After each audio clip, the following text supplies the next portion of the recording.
Hi friends, this channel is about interesting facts and events. You can either love them or hate them. In endless debates about this dog, there is rarely a middle ground.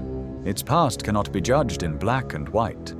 Behind its strength and fearlessness has always stood not only genetics, but also a human, the one who guided, shaped, and sometimes made mistakes. And perhaps it is this very thing that makes the breed's history so controversial. Today we will touch upon the topic of a breed that provokes a storm of emotions among passionate people. The most controversial and discussed breed, one that inspires admiration and awe, fear and debate, is the American Pit Bull Terrier. Watch till the end and you'll understand why. History of origin. To understand where this dog came from, we need to go back to England of the 18th to 19th centuries. At that time, there existed a special type of dog, the Old English Bulldog. These powerful dogs were bred to take part in bloody spectacles, bull baiting. However, in 1835, bull baiting was officially banned, and the former bulldog found itself out of a job.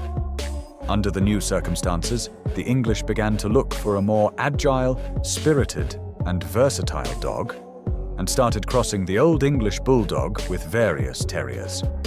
This gave rise to what was called the Bull and Terrier, not a single breed, but an entire group of crossbreeds. They combined the endurance of the bulldog with the tireless energy of the terriers. These dogs were used on farms, in underground fights, and for hunting vermin. It was from this diverse group that the American Pit Bull Terrier later emerged. In the 19th century, together with emigrants from England and Ireland, these dogs crossed the Atlantic. In the New World, they became indispensable helpers on farms. Some of them were also used in fights, which remained popular. In America, from these working dogs, a special type was formed: strong, flexible, and human-oriented. This type came to be known as the American Pit Bull Terrier. It is important to note that the term pit bull itself does not refer to one single breed. It is often used in a generalized way for several dogs of close origin: the American Pit Bull Terrier, the American Staffordshire Terrier, the Staffordshire Bull Terrier, and sometimes even the Bull Terrier. Because of this, confusion often arises when different dogs are all called by one name: Pit Bull. At the beginning of the 20th century, the paths of these dogs diverged. Some American breeders wanted to give the breed a more balanced appearance and direct it toward a show standard. Thus, from the working pit terriers, a separate line was formed: the American Staffordshire Terrier. It was recognized by the American Kennel Club, which established strict requirements for appearance and temperament. At the same time, the American Pit Bull Terrier remained outside the AKC. It was bred for practical qualities and registered in other organizations. Thus, two branches of one genetic line appeared: Amstaff for shows and families, and the American Pit Bull Terrier for work and sport. By the end of the 20th century, new bully lines began to be formed based on these breeds, including the American Bully. These are no longer fighting or working dogs, but a decorative and athletic type with a stable psyche. Genetic studies show that the Pit Bull Terrier, Staffordshire Terrier, and the modern Bully share common roots, but their breeding purposes and standards differ radically. The image of the Pit Bull in society was shaped not only by genetics, but also under the influence of history and media. At different times, it was considered either a nanny and companion dog or a threat to public safety. This contrast in the dog's reputation is another reflection of its complex fate. Physical characteristics of the breed. The American Pit Bull Terrier is a medium-sized dog of strong athletic build, well-developed muscles, short smooth coat, and a proportional, slightly square body. Approximate parameters. Height at the withers is about 17 to 22 inches, and weight usually ranges from 31 to 66 pounds. These ranges vary depending on whether the dog belongs to a working or show line. The coat is short, dense, and glossy, requiring little maintenance. Colors appear in almost every variation: solid, bicolor, brindle, except for a few rare combinations.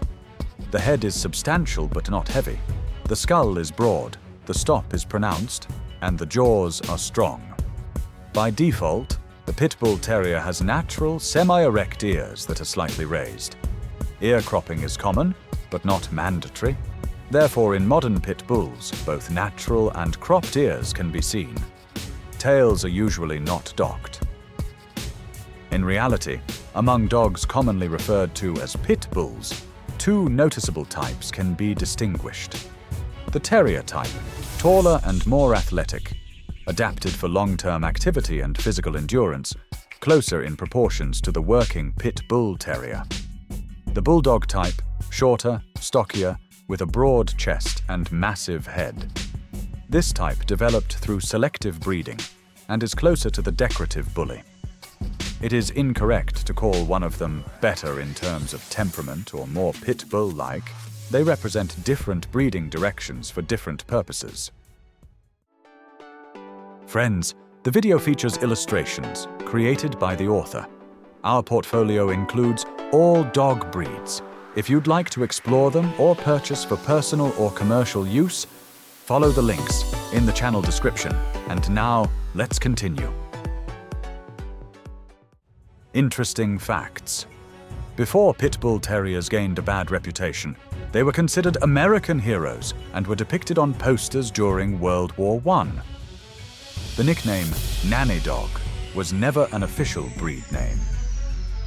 The bite force of a Pit Bull Terrier reaches about 235 to 250 pounds per square inch, comparable to the bite of an adult wolf or a cheetah. There have also been positive examples in history. Bud, a pit bull, accompanied Horatio Nelson Jackson on his cross-country journey in 1903 and took part in competitions. His goggles are displayed at the Smithsonian Institution, and Bud became the face of the Auto Era magazine campaign. Sergeant Stubby, a pit bull, became America's first war dog during World War I. He was trained to respond to bugle calls, march with soldiers, and even salute.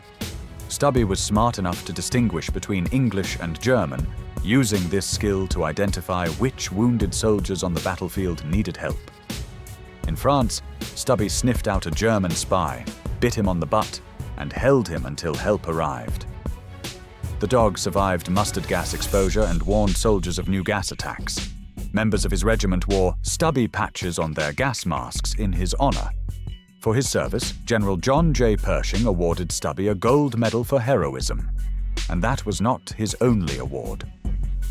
Although the Pit Bull Terrier has never been an official police or military breed, as such institutions traditionally favor dogs with more stable temperaments, such as the German Shepherd, Belgian Malinois, or Labrador Retriever, there are cases where Pit Bull Terriers have successfully completed police training, including as narcotics detection dogs.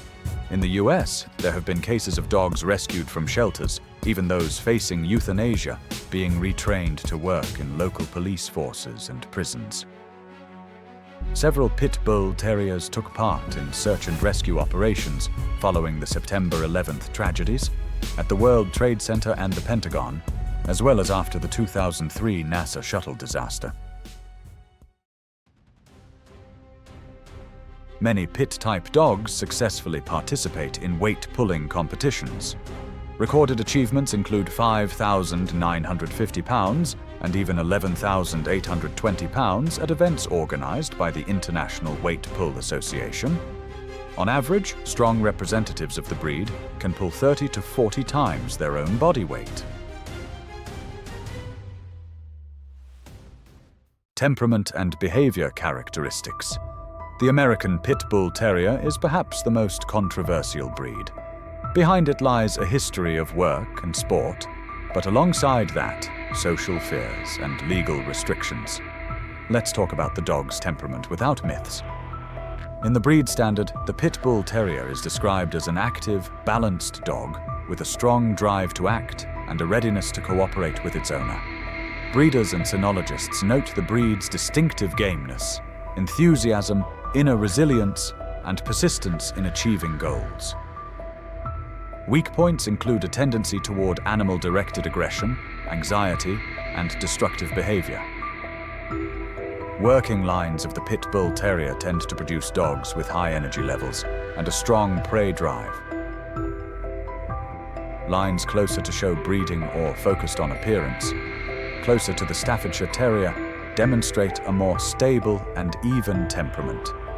Aggression as an inborn trait in pit-type dogs is not universal.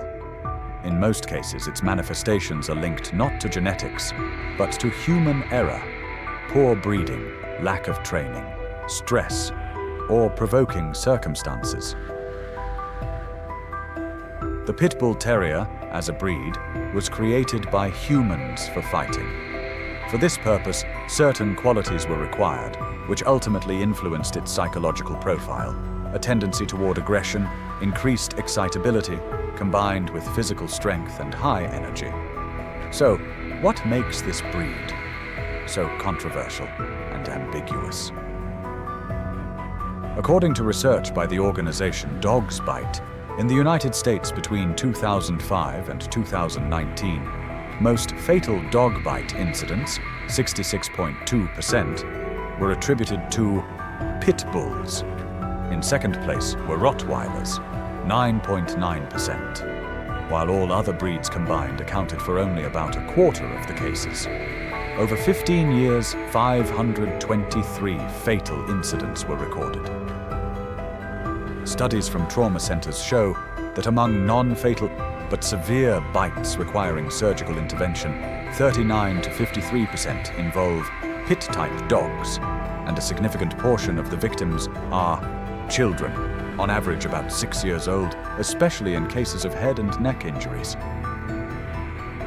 American Pit Bull Terriers are banned or restricted in several European countries, including Switzerland, Finland, Germany, Austria, Norway, Denmark, Spain, and Italy.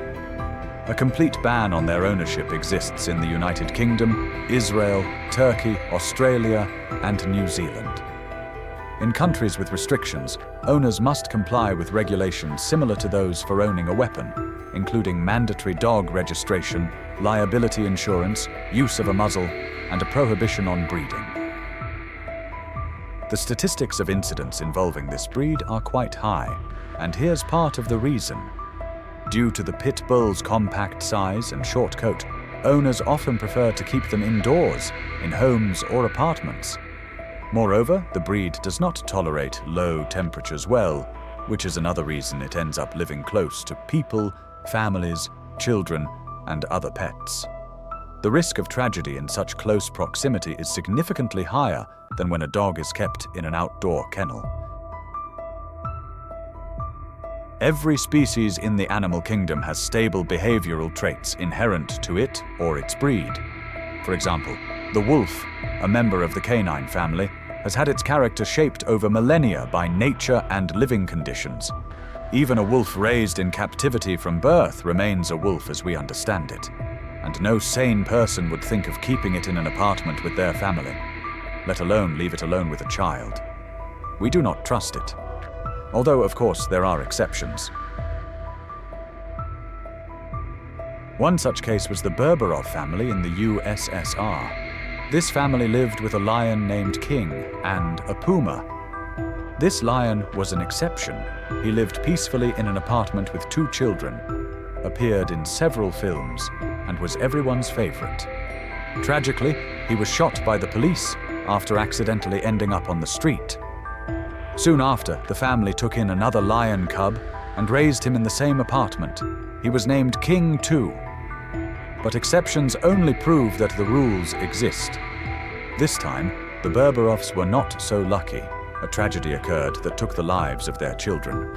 According to one version, the attack was triggered by the puma, but that hardly made it any less tragic. And what do lions have to do with dogs? The point is that we don't have statistics on lions or wolves, only examples. But with dogs, we do have statistics. and they show that, for example, golden retrievers have caused no fatal incidents. In the 1980s, there was an attempt in the US to improve the pit bull's reputation. The media began using the nickname nanny dog, though it was never officially recognized. And it's unlikely you'd want to test that claim with your own children. That's a major risk. Of course, there are different types of risk, justified and unjustified, meaning reckless. In the 19th century in Russia, there was an officer's game meant to show courage, called Russian roulette. It came in two versions, differing in the level of risk. In the first, the revolver was loaded with just one bullet, for example, out of 6. The gun was placed to the head and the trigger pulled. The chance of dying was 1 in 6, or 16%. In the second version, the revolver was loaded with 5 bullets, leaving only 1 empty chamber. The risk in that case was 5 to 1, or 83%. In the breed description of the Pit Bull Terrier, it is stated that a properly raised dog often shows remarkable tolerance toward children and strong stress resistance. But what do you think? Is there such a thing as a justified risk when it comes to your children? Would you trust a dog with such a reputation? After all, no one can give you a guarantee, and you won't get a new child. Although few in number, there are positive examples in history where the Pit Bull Terrier became a rescue dog. Bright moments of endurance shows, and a sense of pride in owning such an extraordinary and powerful dog at home. But let us not forget the darker side of its nature. The many examples of tragedies when situations spiraled out of control. For every positive story mentioned above, there are hundreds and even thousands of officially recorded cases of tragedies involving Pit Bull Terriers. If you are considering the American Pit Bull Terrier as a pet, evaluate not only the breed and its bloodline, but also your own level of experience in proper upbringing and training. Are you ready to take full responsibility? To entrust your dog with the most precious thing you have, the health and life of your family members? And finally, discussions about a bad breed or a safe breed oversimplify reality. The responsibility always lies with the person who chooses and raises the dog. It all comes down to us, to people. Each of us carries many contradictions. A person can be kind, compassionate, and deeply selfish at the same time.